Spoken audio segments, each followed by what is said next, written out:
Oi, moçada, espero que estejam todos bem. Vamos dar continuidade aí aos nossos estudos. Em breve estaremos juntos, né? Assim que essa quarentena terminar e para nós podermos aí estudarmos de forma presencial, mas enquanto isso vamos ficar firme aqui no propósito de assistir as videoaulas, né, de tirarmos as dúvidas, de fazermos exercícios de fixação.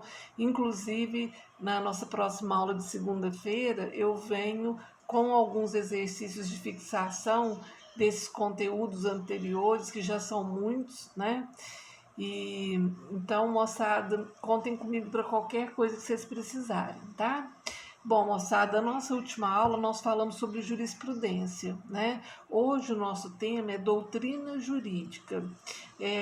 Muitas vezes, até na sala de aula, a gente sempre utiliza esse termo, doutrina diz isso, né? A doutrina investigou isso. E alguns alunos até perguntam o que é doutrina, né? Então, isso nós vamos estudar hoje. O que é doutrina jurídica? Que também é chamada aí de direito científico, né? Então, a doutrina jurídica, ela compõe-se de estudos, né, e teorias que são desenvolvidos aí pelos juristas, que tem como objetivo interpretar e sistematizar as normas vigentes e também de conceber novos institutos jurídicos, né? Bom, esse acervo de conhecimentos, ele é resultado aí, moçada, da experiência dos juristas, que são mestres, né, da jurisprudência, são juízes, são advogados. Inclusive o advogado ele tem um papel fundamental, né, na doutrina jurídica, porque o advogado ele é o maior cientista jurídico, no meu entendimento, porque é ele quem faz todos os estudos científicos, né? Então, esses estudos doutrinários, eles localizam-se geralmente em livros, né, em teses de doutorado, em dissertações de mestrado, em monografias, TCCs, né, de graduação, em sentenças dos juízes, tá? Nas sentenças. E eu até separei aqui hoje, tirei um pouquinho ali de trás, mas para mostrar para vocês uma doutrina, né? Vamos pegar aqui a de Introdução ao Estudo do Direito, que é um livro que vocês estão usando mais, que é do Paulo Nader. Aqui nós temos, né, um estudo doutrinário que está localizado aí num livro, tá, moçada? Por exemplo, nós temos outro aqui também de Introdução ao Estudo do Direito, que alguns alunos também fizeram a opção de comprá-lo, né? Aqui também o estudo doutrinário está localizado num livro. Por vezes, uma tese de doutorado ou uma dissertação de mestrado acaba virando um livro também, porque é quando, né, aí o jurista ele é um investigador, ele é um cientista jurídico, tá? Então, o cientista do direito, ele é movido por esse espírito investigador. Eu falo que eu fico imaginando vocês sentados à mesa com aquele tanto de livro aberto, né? E investigando mesmo, tá? E buscando aí indagações para o desconhecido, né? Ou para aquilo que vocês queiram, algum tema que vocês queiram mais se aprimorarem, né? A fim de trazer o que? Uma luz, né, do conhecimento, dos princípios básicos que controlam aí a nossa realidade. Para cumprir o seu papel perante a ciência do direito, o jurista ele necessita reunir algumas qualidades, tá? A primeira delas é a interdependência. O jurista tem que ser interdependente. O que quer dizer isso? Ele deve subordinar-se apenas aos imperativos da ciência jurídica. E o seu espírito, né, deve ser livre aí para enunciar os postulados que são ditados por sua consciência jurídica, tá? Essa imparcialidade do jurista é a que desperta confiança na doutrina jurídica e lhe dá aí um maior prestígio. Então, essa é uma qualidade que o jurista deve ter, ele deve ser interdependente. A segunda qualidade é a autoridade científica, né? O jurista, moçada, ele deve reunir aí sólidos conhecimentos na área do direito e possuir talento e senso jurídico, inclusive para poder escrever. É aquilo que eu sempre venho dizendo para vocês, né? Às vezes vocês até compreendem um determinado assunto, mas só é possível escrever sobre ele, acrescentar alguma coisa no sentido de fazer com que o leitor ele busque informações a partir da tese, né, que você levantou. Se vocês lerem, se vocês investigarem, se vocês estudarem aí as doutrinas jurídicas, né? E por fim, a responsabilidade, que é uma outra qualidade que o jurista deve ter, né? Que é esse senso do dever, né? A necessidade aí de cumprir os compromissos assumidos perante o mundo científico. E é indispensável para isso, né, que ele possua aí uma sólida formação também moral. Então, nós temos aí 3 qualidades que o jurista necessita reunir para que ele possa exercer um papel perante a ciência do direito: interdependência, autoridade científica, que é quando ele é um jurista que reúne sólidos conhecimentos, isso a gente só faz por meio de muitos estudos, né? E a responsabilidade do que ele está fazendo, do que ele está escrevendo, do que ele está colocando para que as pessoas possam, né, usufruir, né, da pesquisa que ele fez em lê-lo, né? Bom, a doutrina jurídica, por alguns setores da cultura, ela é considerada um fator de conservação e de organização social, porque ela fornece um suporte científico ao direito que estrutura e informa as instituições e os órgãos da sociedade. Então, muitos dão o valor exato que a doutrina tem que ter no papel da ciência jurídica, né, que é justamente esse fator aí de conservação e de organização social. Bom, vamos falar das 3 funções da doutrina.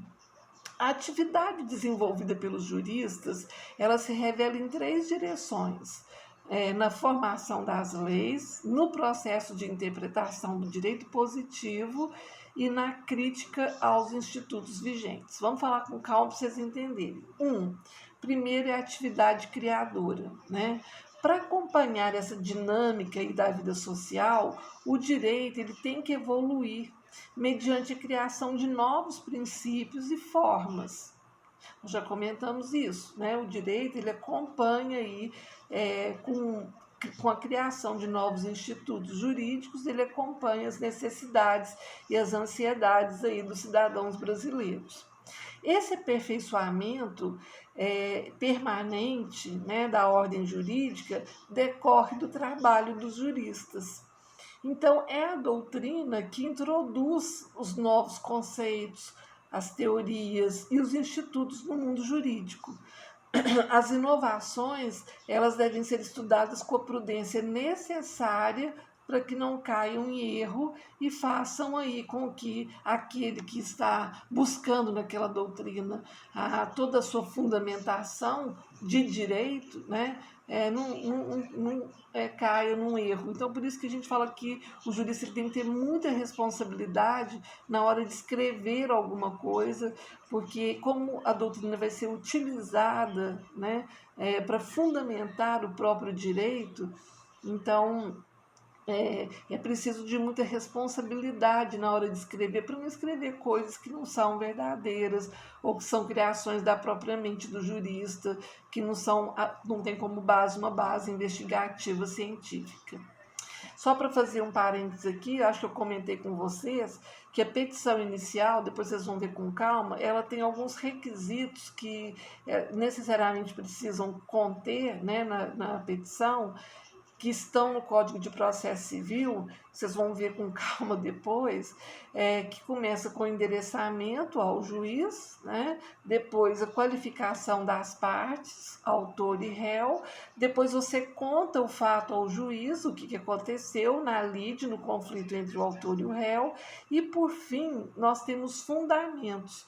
É nos fundamentos que nós utilizamos não só a norma, né, jurídica, mas também a doutrina e a jurisprudência. Então lá nós falamos para o juiz, senhor juiz, o Paulo Nader, no seu livro de Introdução ao Estudo do Direito, entende isso.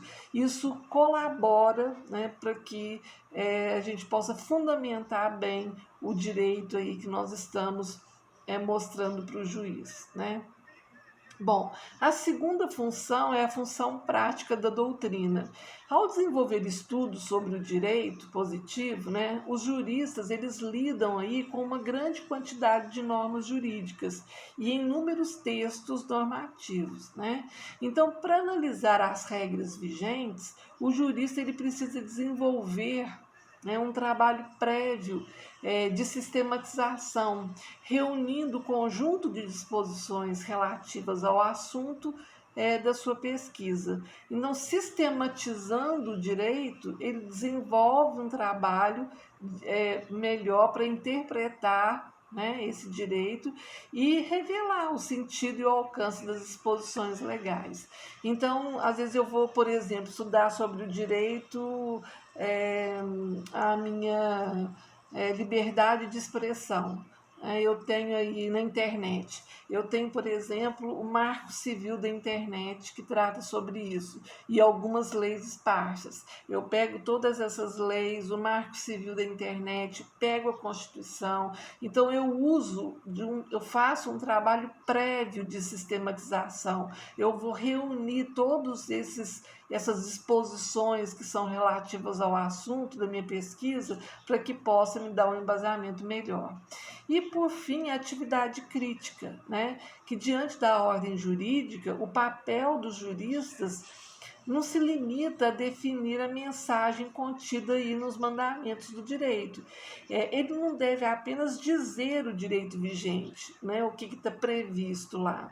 É indispensável, né, ele submeter a legislação a juízos de valor, né, e a uma plena avaliação sobre diferentes ângulos de enfoque. Então, por isso que a gente fala que tem que ter uma atividade crítica, porque diante daquela normativa, tem o jurista aí a função de fazer uma análise reflexiva, né, submeter essa legislação a um juízo de valor para sabermos se realmente essas normativas estão de acordo com as necessidades, as ansiedades do cidadão e até mesmo para saber, na hora de interpretar, se é uma norma que não tem eficácia na sua aplicabilidade ou até que está em desuso, conforme nós estudamos, né? Então, o jurista ele deve acusar as falhas e as deficiências do ponto de vista lógico, do ponto de vista sociológico e do ponto de vista ético. Tá? É do contraste entre as teorias e as opiniões, é do embate das correntes, né, do pensamento, que nasce um instrumento eficaz, a fórmula ideal aí para reger os interesses da sociedade. Bom, qual que é a influência da doutrina no mundo jurídico? A ciência do direito ela proporciona resultados práticos no setor da legislação, dos costumes, né, na atividade judicial e também no ensino do direito.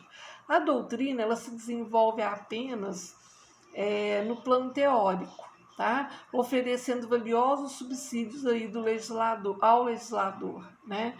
Na elaboração de documentos legislativos. Então, por vezes, o legislador também busca na doutrina, né, fonte, né, para que ele possa, porque a doutrina oferece ao legislador, para elaborar documento legislativo, oferece aí um plano teórico, né, para que o legislador também possa tomar como base. Então, se o legislador tem competência, né, para atualizar o direito positivo, a tarefa de investigar os princípios e os institutos necessários é própria aí dos juristas, tá? Então, a atividade doutrinária de sistematização e interpretação das normas jurídicas, ela beneficia o trabalho dos advogados e dos juízes, tanto a arte de postular, né, em juízo, quanto a de julgar requerem aí o conhecimento do direito. Então, tanto o advogado quanto o juiz precisam ter conhecimento científico jurídico. A lição dos juristas, ela é uma fonte valiosa de orientação, capaz de propiciar aí o embasamento científico ao nosso raciocínio jurídico. Tá? A influência da obra dos juristas se torna mais palpável e decisiva, né, no tocante ao ensino do direito nas universidades, nas faculdades de direito. O instrumental básico do estudante são os livros, né, moçada? Que é o que a gente sempre fala. Sem livro, né, é um instrumento aí, básico do estudante, são os livros, o vademecum, as leis e etc. Tá? Bom, vamos falar da doutrina como fonte indireta do direito. Quando a gente submete o direito positivo, que é o direito escrito, a uma análise crítica, né, e ao conceber novos conceitos e institutos, a doutrina, ela favorece o trabalho do legislador e assume uma condição de fonte indireta do direito, porque a fonte direta do direito é a lei, e aí nós temos aí na Lindbe, conforme nós já comentamos, quando estudamos jurisprudência, que a Lindbe diz que na falta da lei pode ser aplicado aí analogia, costumes e princípios gerais do direito. Os costumes nós vamos estudá-los analogia e os princípios gerais do direito, nós vamos estudá-los posteriormente. Então, para que o direito científico ele seja reconhecido como uma fonte direta, né, ou formal, seria indispensável que o sistema jurídico o incluísse, né, no elenco das fontes. E aí a doutrina não é incluída, né, como uma fonte formal. Então, modernamente, os estudos científicos que são reveladores do direito vigente e de suas tendências, né, não obrigam os juízes. Então, nós usamos aí a doutrina para fundamentar o nosso direito por meio de autores de alto gabarito, que são verdadeiros cientistas jurídicos, mas elas não obrigam os juízes a interpretar ou entender conforme o que o advogado mencionou ali de uma obra científica, né? Então, a doutrina não é fonte formal, porque ela não possui estrutura de poder, né? Ela é indispensável à caracterização somente das formas de expressão do direito. Então, ou seja, não obriga o juiz a ter que cumpri-la, né? Vamos falar de um tema que chama argumento de autoridade. O que é argumento de autoridade? Consiste na citação de opiniões doutrinárias como fundamento de uma tese jurídica que se desenvolve normalmente perante a justiça. Vocês vão ver muito, quando vocês começarem a fazer algumas pesquisas, aprender a fazer algumas citações, conforme Paulo Nader, conforme o autor Gustavo Felipe Barbosa Garcia. Então, de acordo com a autora aí, Maria Helena Diniz, enfim, que também tem uma obra maravilhosa de introdução. Então, ao atuar, né, aí nos pretórios, né, em defesa dos seus clientes, o advogado ele deve empregar aí todos os elementos éticos disponíveis para induzir o julgador às conclusões que lhe são favoráveis. A advocacia, moçada, é uma arte de convencer, né? E para isso o profissional ele deve aliar aos seus conhecimentos jurídicos as noções básicas, né, da lógica, da filosofia, da psicologia, da antropologia e assim por diante. A citação doutrinária ela deve ser feita de maneira razoável, sem excesso, tá? E com oportunidade, na hora certa. Então, o advogado ele deve procurar convencer com base nas técnicas de interpretação, né? Tomando como padrão de referência aí o direito positivo, que é o direito escrito, é a normativa. Bom, não se deve atribuir, né, ao argumento de autoridade um valor absoluto. Com toda obra humana, né, como toda obra humana, é passível de falhas também. É, também o são aí as lições dos jurisconsultos, né?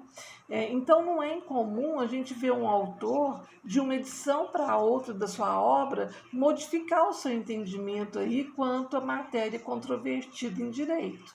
Ele pode mudar de ideia, né? De acordo com os avanços aí da nossa sociedade. Aliás, nesse momento, o autor dá uma prova cabal aí de probidade intelectual. Né? O que é probidade? É a boa-fé dele dentro da sua intelectualidade. Né? O argumento ele se revela de maior importância, de maior valor, né, e poder de convencimento quando se forma entre os doutrinadores um consenso a respeito de determinada matéria. Então, é possível, né, que quando eu tenho muitos autores falando sobre o instituto jurídico da mesma forma, eu crio aí uma unanimidade, um consenso, né? Então, nesse ponto, o argumento fica mais relevante, porque eu coloco para o juiz uns 5, 6 autores que pensam da mesma forma, né? Então fica muito mais relevante. Então, de maior valor que o argumento de autoridade é o argumento da fonte, né? Quando se invoca a opinião do jurisconsulto, que forneceu aí por suas obras subsídios, né, para elaboração da lei, para subsídios para uma boa fundamentação jurídica. Bom, vamos falar do valor da doutrina no passado. As circunstâncias de o direito não ser escrito no passado exigia consulta aos seus cultores, né? Então, toda vez que houvesse uma dúvida sobre as regras jurídicas, eu consultava, as pessoas consultavam os chamados de cultores. O direito ele não estava ao alcance de todas as pessoas, né? Mas de uma classe especial que nós já até comentamos, que era dos juristas, que zelavam aí pelo ordenamento jurídico, né? E pelo vínculo existente entre o Estado e a Igreja, os sacerdotes eles eram considerados aí os mandatários, né, dos deuses, eles eram os juristas do passado. Então, quando esse monopólio dos sacerdotes chegou ao fim, aí o direito alcançou aí um maior progresso, a lei passou a ser interpretada, reconheceram-se, né, a insuficiência da lei e a necessidade de suprir-lhe, né, as lacunas, e os juristas acabaram aperfeiçoando aí o direito. No presente, a função da doutrina ela não se limita a interpretar o direito. A produção científica dos jurisconsultos se desenvolve também no sentido de construir novos institutos legais, revelando-se útil nessa perspectiva, né, ao legislador que tem a incumbência aí de renovar o conteúdo das leis. Então, no Brasil, as obras científicas, elas seguem basicamente 4 métodos de exposição. Por análise de instituto jurídico, que é o que estão nos livros. Deixa eu mostrar aqui. Olha, por exemplo, peguei um livro de consumidor, né? Aqui eu vou analisar esse instituto. Uma forma, um método, né, de análise do instituto jurídico, essa obra. Por comentários a artigos de lei. Então, nós temos aqui um de direitos humanos, que é uma sinopse que traz aí, artigo por artigo, dos pactos internacionais que o autor vai comentando, né? Por verbetes, né? O que é o verbete? É aquele dicionário jurídico, então também é uma forma. Por comentários a acórdãos de tribunais. Eu até trouxe aqui um livrinho das súmulas e acórdãos do TST. Tá? Então, embora não se possa afirmar aí a superioridade de um em relação ao outro, né, pois todos são fórmulas idôneas, né, à revelação do direito, é indubitável que o método de exposição por análise de instituto, que são esses manuais, né, olha, eu trouxe até aqui o Manual de Direito de Família, né, é o mais indicado aí aos que iniciam um curso jurídico, né, ou desconhecem a matéria, porque favorece essa visão do conjunto, né? Sem prejuízo aí a uma profundidade da investigação. Moçada, eu vou ficando por aqui então, volto na próxima aula, porque o nosso vídeo realmente não, o YouTube não me permite mais do que 25 minutos, acho que é o meu celular que não é muito bom, mas olha, estou morrendo de saudade, receba um abraço aí muito carinhoso, Deus abençoe vocês, segunda-feira nós estamos de volta, um beijo.